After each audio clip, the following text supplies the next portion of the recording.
അറബിക്കടലിൽ തീപിടിച്ച കപ്പലിൽ അതിവേഗം തനിയെ തീപിടിക്കുവാൻ സാധ്യതയുള്ള അപകടകരമായ ചരക്കുകളാണ് ഉള്ളതെന്ന മുന്നറിയിപ്പുമായി കോസ്റ്റ് ഗാർഡ്.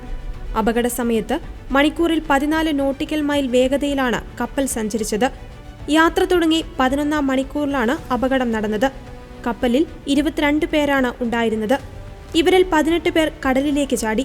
കപ്പലിലെ ബോട്ടുകൾ ഉപയോഗിച്ച് നാവികസേന രക്ഷിച്ചവരിൽ 5 പേർക്ക് പരിക്കുകളുണ്ട്.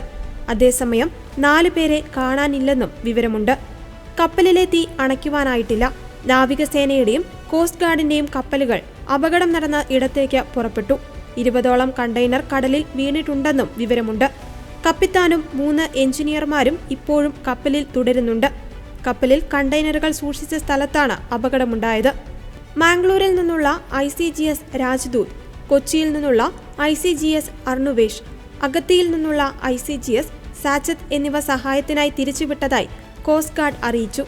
കപ്പലിലെ തൊഴിലാളികളെ കേരള തീരത്തെത്തിച്ചാൽ ചികിത്സ നൽകുവാൻ വേണ്ട തയ്യാറെടുപ്പ് നടത്തുവാൻ എറണാകുളം, കോഴിക്കോട് ജില്ലാ കളക്ടർമാർക്ക് മുഖ്യമന്ത്രി നിർദ്ദേശം നൽകി.